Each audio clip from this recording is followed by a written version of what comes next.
Continue এক বিষয়ের পর আরেক বিষয় শুরু করছি। আপনি যখন কোরআন পড়বেন, আল্লাহ কিছু জায়গায় জোর দিয়ে বলে গেছেন, আর কিছু জায়গায় স্বাভাবিকভাবে বলে গেছেন, কিছু জায়গায় এক কথাকে বারবার বলেছেন, আর কিছু জায়গায় একবার বলে আর কোরআনের কোথাও আলোচনা করেন নাই। এরকম বিভিন্ন বিষয় আছে। কখনো আল্লাহ ইয়া আইয়ুহান নাস বলেছেন, কখনো আল্লাহ ইয়া আইয়ুহাল্লাযীনা আমানু বলেছেন, কখনো আল্লাহ ইয়া আইয়ুহাল কাফিরুন বলেছে, কখনো আল্লাহ ডাইরেক্ট না বলে আমার রসুলকে বলেছেন কুল, হাবিব আপনি বলে দেন। এইভাবে করে অনেক সম্বোধন কোরআনে আসে না? নাই, আছে। কিন্তু যেখানে আল্লাহ বেশি জোর দিয়েছে সেখানে আল্লাহ বলেছে ওয়ালামু, জেনে রাখো, স্মরণ করো, রিপিট করো। বারবার তোমার রাত্রি যাপন যখন করবা, ওয়ালামু, এই বিষয়টাকে স্মরণ করতে হবে।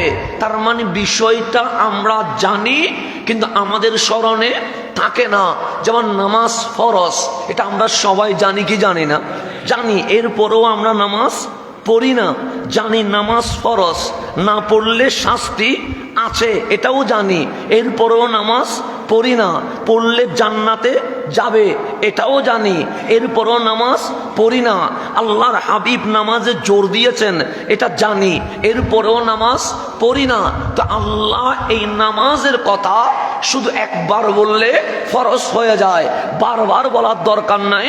কিন্তু কোরআন খুলে দেখবেন আমার মালিক সেই নামাজের কথা এক কোরআনের ভেতরে ৮২ বার বলে দিয়েছেন। তো আমি যদি এই বছর যখন জুমার খুতবা হয়, সারা বছরে মিলে ৫২টা, শুধু ৫২ বার যদি শুধু জাকাত নিয়ে মাহফিল করি, কোরআনের মধ্যে জাকাতের কথা 52-৫২ বেশি আছে। তা আমি যদি শুধু জাকাত নিয়ে ৫২ খুতবা এখানে শেষ করে দিই, আপনারা বলবেন ওনার আর দরকার নেই। কেন? উনি এই যে প্রথম জুমা থেকে পুরা বছরের জুমা জাকাত দিয়ে কি করছে? শেষ করেছে। বিষয় কি আর নাই? কিন্তু এই আল্লাহ হয়ে এক বিষয়কে বারবার বারবার এইভাবে না বুঝলে এইভাবে করে বুঝিয়েছে, ওইভাবে না বুঝলে এইভাবে করে বুঝিয়েছে। কথা কয়টা? একটা, কুল হু আল্লাহু আহাদ, যেই কথা ইকরা বিইসমি রাব্বিকাল্লাযী খালাক, সেই কথা লা ইলাহা ইল্লা হুয়াল হাইয়ুল কাইয়ুম, একই কথা, কথা একটা। কিন্তু আল্লাহ যেই বিষয়টা বলছে, দাওয়াত হচ্ছে লা ইলাহা ইল্লাল্লাহ, এটা এইভাবে না বুঝলে আরেকভাবে বুঝিয়েছে, আরেকভাবে না বুঝলে অন্যভাবে বুঝিয়েছে। এইভাবে করে মাওলা মেসাল যেটা দিতে চেয়েছে সেটার নাম লা ইলাহা ইল্লাল্লাহ। রসুলের ব্যাপারে আসছে, কখনো বলছে ওয়ামা আরসালনাকা ইল্লা রাহমাতাল লিল, কখনো বলছে কাদ জাআকুম মিনাল্লাহি নূর, কখনো বলছে আল্লামাকা মা লাম তাকুন তা'লাম, কখনো বলছে বাশীরা ওয়া নাযীরা, কখনো বলছে আলাম নাশরাহ লাকা সাদরাক। এইভাবে করে বিষয় একটা, তোমার মাঝে জিনাকে আমি আইডল হিসেবে, আদর্শ হিসেবে, অনুকরণ হিসেবে, অনুসরণ হিসেবে যাকে পাঠিয়েছি, যাকে মানতেই হবে, উনি তোমার নবী রহমতুল লিল। আল্লাহ কখনো এইভাবে করে বোঝায়, কখনো অন্যভাবে করে বোঝায়, কখনো আরেক রকম করে বোঝায়, কিন্তু মেসেজ কয়টা? একটাই। তো এই সব কিছু বোঝানোর পিছনে আমার মালিক যেই উপমা, যেই মেসাল, যে এক্সাম্পল, যে উদাহরণ কোরআনে বুঝিয়েছে, এরকম করে আর কেউ কখনো বুঝাইতে পারবে না। আমি শাব্দিকভাবে ভুল করতে পারি, বাক্যগতভাবে ভুল করতে পারি, ভাষাগতভাবে ভুল করতে পারি, মাঝে মাঝে এই মিম্বরে উঠে বুঝাইতে চাই একটা, কিন্তু শব্দ খুঁজে না পাওয়ার কারণে মাঝে মাঝে মুসল্লিদের মাঝেও বুঝতে কষ্ট হয় কি হয় না? হয়।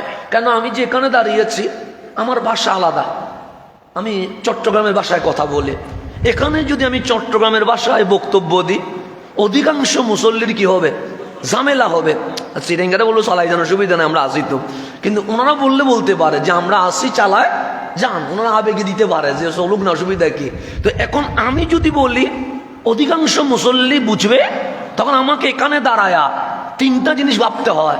এক, আমি যে কথা বলবো সেটা চট্টগ্রাম থেকে অনুবাদ করে চলিত ভাষায় আনতে হয়, কারণ এটাকে অনুবাদ আনতে হয়। এখানে 3-4টা একটা ট্রান্সলেট কাজ করতে হয়, যে চিটাঙ্গি ভাষা এটা এরকম হবে, এটাকে যদি বুঝাইতে যায় আমার মুসল্লিকে, আমাকে এভাবে করে বুঝাইতে হবে। তখন যেই কথাটা আমি বুঝাইতে চাই সেটা সঠিক শব্দ আমার ভেতর থেকে নাও আসতে পারে। তখন মুসল্লিদেরকে বুঝাইতে চায় একটা, বুঝে এরকম বিশৃঙ্খলা মাঝে মাঝে হইতেও পারে। তো আমি বসে একদিকে কোরআনের অনুবাদ, হাদিসের মর্মার্থ আপনাকে বুঝাইতে হবে, একটা হচ্ছে আরেক ভাষা থেকে আরেক ভাষায় ট্রান্সলেট করে আপনাকে বুঝাইতে হবে। এই জন্য শাব্দিক উচ্চারণ, ভাষাগত ভুল, যেই শব্দ এখানে ইউজ করা দরকার, মাঝে মাঝে সেই শব্দ আমাদের জবান থেকে কি হয় না, বের হয় না। তো এই শব্দগুলোর উপমার কারণে মুসল্লিদেরকে বুঝাইতে চায় একটা, বুঝে আরেকটা। সেজন্য দেখবেন আমাদের বক্তব্য নিয়ে ইউটিউবে ফিতনা হয়, ফেসবুকে ফিতনা হয়। কেন? বুঝতে পারে নাই, সেই কারণে কি হচ্ছে, ফিতনা হচ্ছে। বুঝাইতে চাইলাম একটা, বের হয়ে গেছে আরেকটা। কিন্তু আল্লাহ যখন বুঝাইতে চায় পারফেক্ট যে শব্দটা বলা দরকার, আমার মালিক সেই শব্দটাই আমাদেরকে জানিয়ে দেয়। যেমন বৃষ্টি পড়ে না, বৃষ্টি পড়ে, বৃষ্টি মাঝে মাঝে নিয়ামত হয়, মাঝে মাঝে কেয়ামত হয়, হয় না? হয়।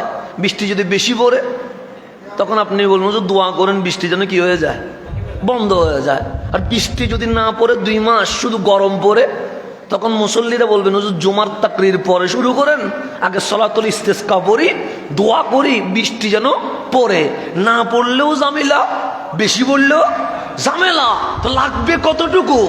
যতটুকু পরিমাণ দরকার ততটুকুই নিয়ামত। এর চেয়ে বেশি হইলেও গজব, কম হইলেও গজব। তো আমরা আরবিতে পড়ছি বৃষ্টি মানে কি, আরবিতে কি বলে মাতারন, মাতার মানে কি বৃষ্টি। কিন্তু আল্লাহ যখন কোন একটা মেসাল উপমা দেয় তখন মাতার শব্দ বলে না, তখন বলে গাইস, বৃষ্টিকে মাতার বলে না। অথচ আমাকে যদি বলেন আমি বলবো বৃষ্টি মানে মাতারন, মাতার মানে বৃষ্টি। আল্লাহ বলবো আমি এটা বলবো না। কেন? পরিমাণ বেশি হইলে এটাকে মাতার বলে, পরিমাণ মতো হইলে এটাকে গাইস বলে। তো আল্লাহ যেই শব্দ যেখানে ইউজ করা দরকার আমার মালিক সেখানেই ইউজ করে। তো আজকে আমাকে দুনিয়ার যে মেসাল দিয়েছে এটা আমি এতদিন আপনাদের সামনে তাকরীর করি নাই। তো আয়াত কি আমি পড়ি নাই? অবশ্যই সূরা হাদীদের আয়াত পড়েছি, কিন্তু আল্লাহ যেভাবে বুঝাইছে আমি সেভাবে বুঝি নাই। আল্লাহ একটা একটা শব্দ দিয়ে দুনিয়া কি আখিরাত কি এটা বুঝিয়েছে, কিন্তু আমি প্র্যাকটিক্যাল বুঝি নাই। এখন যখন আমি সন্তানের বাবা হয়েছি, আল কোরআনের এই আয়াত কি বুঝাইতে চায় আমার মনে হয়েছে আমি সেটা বুঝতে পেরেছি। তাহলে সন্তানের বাবা হই নাই, আয়াত পড়েছি, এটার উপর পরীক্ষাও দিয়েছি, এটার উপর সরাও করেছি, এটার উপরে তাফসিরও করেছি, কিন্তু আমার বুঝে আসে নাই। কিন্তু এখন যখন আমি সন্তানের বাবা হয়েছি, আমার ছেলে যখন আবদার করে, আমার ছেলের চাহিদা যখন আমি দেখি, তখন আমার বুঝতে সুবিধা হয় আল কোরআন যে দুনিয়ার মেসাল দিয়েছে এটাই পারফেক্ট। আল্লাহ বলছে ইলামু, জেনে রাখো। মালিক কি জানবো? আন্নামাল হায়াতুদ দুনিয়া, এই দুনিয়ার হায়াত যেটা আছে, এই জীবন যেটা আছে, এই জন্ম থেকে মৃত্যু পর্যন্ত যেটা আছে, লাইবন, এটা খেলাধুলা ছাড়া আর কিছু না। লাইব মানে কি? খেলা। তো আল্লাহ বলছে ইন্নামাল হায়াতুদ দুনিয়া, এই দুনিয়ার হায়াত লাইবুন, লাইব মানে খেলাধুলা। এটা বলে শেষ করতে পারতেন না, তার উপর বলছে ওয়াল্লাহুন, লাহুন মানে অহেতুক কাজ করা, বিনোদন, কৌতুক, এটা ছাড়া দুনিয়ার কিছু নয়। এতটুকু বললে হয়তো। এরপর বলছে ওয়া জিনাতুন, জিনাতুন মানে সৌন্দর্য প্রদর্শন করা। তাই দুনিয়া মানে খেলাধুলা, দুনিয়া মানে বিনোদন, দুনিয়া মানে জিনা, সৌন্দর্য কি করা, মানুষের কাছে প্রকাশিত করা। তারপর এতটুকু বললে হইতেন, এরপর এটা বলে নাই ওয়াত্তাফাখুরু বাইনাকুম, নিজেদের মাঝে অহংকার প্রদর্শনের এক বিশাল প্রতিযোগিতা, এটার নাম কি? দুনিয়া। এতটুকু বললে হইতেন, এতটুকুতে শেষ করে নাই। এরপর বলছে ওয়াত্তাকাসুরু ফিল আমওয়ালি ওয়াল আওলাদি, দুনিয়া মানে সম্পদের আধিক্যতার প্রতিযোগিতা, সন্তান জন্ম মাধ্যমে জনবল আধিপত্য বিস্তারের প্রতিযোগিতা, এটার নাম দুনিয়া। এটার নাম কি? এটা আমি অনুবাদ করেছি, আগে এতটুকু বুঝতাম, কিন্তু এটা যে প্র্যাকটিক্যাল আল্লাহ বুঝাইছে আমি বুঝি নাই।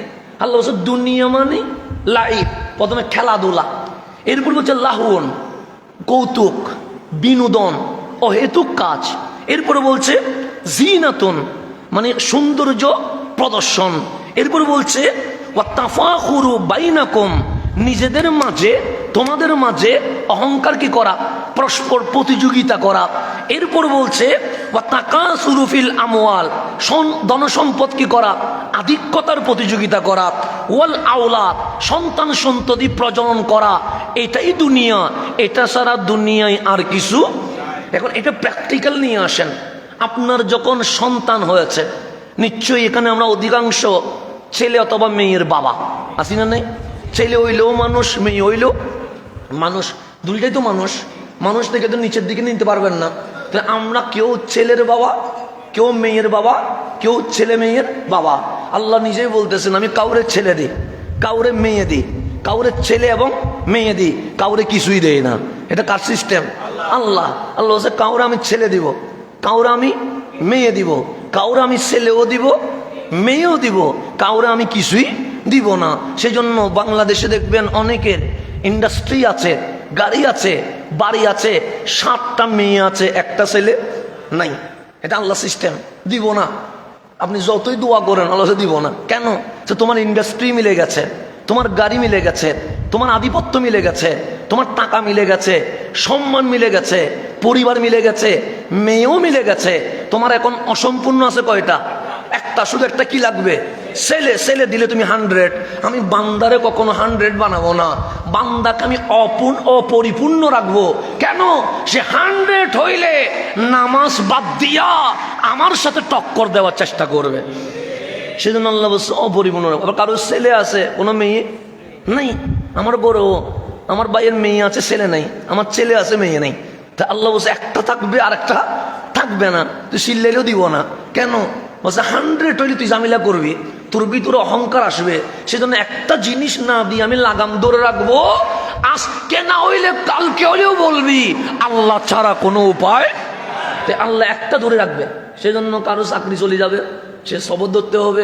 কেন? আল্লাহ বলতেছে চাকরি যখন পাইছিলা তখন তুমি আমার ভুলে গেছিলা, এখন তোমার চাকরি চলে গেছে, সমস্যা নাই, রিজিকের ব্যবস্থা আমার কাছে আছে, তুমি না খায়া মারবা মরবা না, কিন্তু তোমাকে 5-6 দিন আমি একটু ট্রেনিংয়ে রাখবো।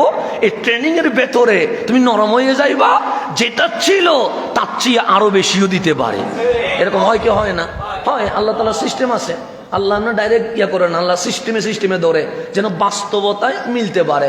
তা আমরা কেউ ছেলের বাবা, কেউ মেয়ের বাবা।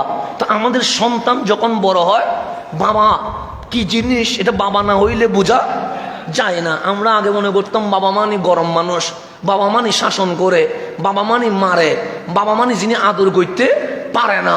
তখন ওই মা যত্ন করে শাড়ির আঁচলে আদর করে, আর বাবা রক্তরে কি করে, পানি করে। কিন্তু শাসন করার সময় বাবার চোখ তাকে কি লাল, চেহারা তাকে ভয়ঙ্কর। সেজন্য আমরা ছোট থেকে যখন বড় হই, তখন বাবা মানে একটা আকৃতি আমাদের সামনে আসে, যিনি চোখ লাল করে, যিনি পড়া না পারলে মারে, যিনি না খাইলে শাসন করে। এটার নাম কি চলে আসে? বাবা। কিন্তু যখন নিজে সন্তানের বাবা হয়ে, তখন বুঝতে পারি উপরে যে রং, এটার নাম বাবা নয়, ওই সন্তানের জন্য যিনি রক্তকে পানি করে দেয়, এটার নাম বাবা। কথা ঠিক না? তো এখন ছোট বাচ্চা যখন হয়, জন্মের পর তার কোনো চাহিদা থাকে না। তার চাহিদা কি? সে পেশাব করবে, পায়খানা করবে, এটা পরিষ্কার করতে হবে। তার খিদে লাগলে মা কি করবে? দুধ পান করাবে। এই ছাড়া আর কোনো চাহিদা নাই। সে যে দুধ পান করবে এটা কাউকে বলছে? বলে নাই। সে যে পেশাব করবে এটা কাউকে বলছে? বলে নাই। কিন্তু মা নিজ দায়িত্বে সন্তানকে পরিষ্কার করছে, নিজ দায়িত্বে। সন্তান খিদে লাগছে এটা বলে নাই, কিন্তু দুধ পান করাচ্ছে। 6 মাস যেতে দেরি, দেখবেন আমার আপনার সন্তানের একটা চাহিদা আসবে। চাহিদা কি?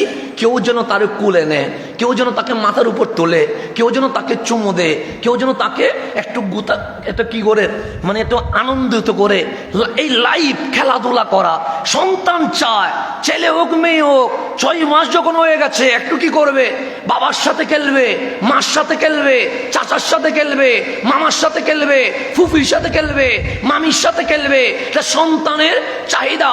সেটা আপনার সন্তান যখন 7-8 মাস হবে, আপনারা যদি ঘুরে গুল করে বসে কথা বলেন, সন্তান ঘুমাইতে চায় না, সে চোখ ওপেন করে কথাগুলো শুনতে চায়। কেন? তার মনে একটা চাহিদা, আমাকে কেউ কুলে নিবে, আমার সাথে কেউ কথা বলবে, আমাকে কেউ উপরে তুলবে, নিচে নামাবে, কেউ আমাকে কুলে নিয়ে ডানে বামে কুলে আনন্দ দিবে। এটা হচ্ছে সন্তানের চাহিদা। কিন্তু 1-2 বছর যখন চলে গেছে, এখন সে আর চাইবে না কেউ আমারে কুলে নিক, সে আর চাইবে না কেউ আমাকে মাথার উপর তুলুক, সে আর চাইবে না কেউ আমাকে ঘুম পাড়াক। তখন তার চাহিদা হচ্ছে আমাকে একটু বিনোদন দেওয়ার সিস্টেম করে দেখ। বিনোদন কি? আমাকে গরু কিনে দেন, আমাকে খেলনা কিনে দেন, আমাকে গেমস কিনে দেন, আমাকে নাটক দেখার সুযোগ করে দেন। এই বিনোদনের দিকে চলে যায়। প্রথমে ছিল খেলা, এরপর কি? বিনোদন। খেলা শেষ, বিনোদনে চলে গেছে। তা আল্লাহ বলছে ইন্নামাল হায়াতুদ দুনিয়া, নিশ্চয়ই দুনিয়ার জীবনটা হচ্ছে লাইবুন। লাইবুন মানে প্রথম দিক খেলাধুলা, এরপর হচ্ছে লাহুন। লাহুন মানে বিনোদন। যেমন আমরা যখন ক্লাস 8-এ 9-এ ব্রাজিল আর্জেন্টিনার খেলা চলছে, আমাদের ঘুম কি হয়ে গেছে? হারাম হয়ে গেছে। কেউ জিতলে না জিতলে মারামারি শুরু হয়ে গেছে। পতাকা আমার বিল্ডিং এর উপরে আমি তুলে দিয়েছি। কিন্তু এখন যদি আমার কেউ বলে হুজুর ব্রাজিল আর্জেন্টিনার খেলা আছে, ওই দিকে আর দেখতে ইচ্ছে করে না। ওইটা আর আকর্ষণ আছে নাই, এটা চলে গেছে। এক সময় আমরা এটা নিয়ে মারামারি করছি, এক সময় 7 গোল খেলে আমরা কান্না করেছি। স্বাভাবিক, আমরা কি করেছি? কান্নাকাটি করেছি। তো এটা আকর্ষণ, এটা হয়। আল্লাহ এটা বোঝাচ্ছে। কোথায় 6 মেরেছে? আপনি লাভ দিয়েছেন কোথায়? বাংলাদেশে। কোথায় গোল দিয়েছে? রাত 3টায়। আপনি মিছিল শুরু করেছেন কোথায়? ঢাকায়। তো গোল দিয়েছে তো 12,000 মাইল দূরে। আপনার এখানে উচ্ছ্বাস কেন? তা আল্লাহ সেটাই বোঝাচ্ছে। 6 মেরেছে কোথায়? লাভ দিয়েছে কোথায়? গোল দিয়েছে কোথায়? মিছিল করেছ কোথায়? সেজন্য আল্লাহ এটা দিয়ে বোঝাচ্ছে সমুদ্র এমনিতে ঠান্ডা থাকে। যখন সমুদ্রের মাঝখানে নৌকা নিয়ে যাবেন রাত্রে, মনে হবে বিশাল এক মরুভূমির মাঠ, খেলার মাঠ। কিন্তু পানি যখন গরম হয়ে যায়, তখন নৌকার ডানেও যায়, বামেও যায়। পানি যখন ফুলে ওঠে, এখন আকর্ষণ কোথায়? নিচে। পানি লাফাচ্ছে কোথায়? নিচে। পানি গরম হচ্ছে কোথায়? নিচে। পানি লাফানো শুরু, স্টিমার ডানে বামে যাইতে শুরু, দেখবেন আসমানে বিকট শব্দে আওয়াজ করা শুরু করে দিয়েছে। হয় না? হয়। আসমানের মধ্যে এটা কি ওর বিজলি শুরু হয়ে গেছে। তো গরম হয়েছে তো নদী, গরম হয়েছে সাগরে, কিন্তু চিল্লাচ্ছে কে? আসমানে। কিরে আসমানে চিল্লাই কেন? সমুদ্র গরম হয়ে যাচ্ছে, পানি একবার ডানে যায় আর একবার বামে যায়। স্টিমার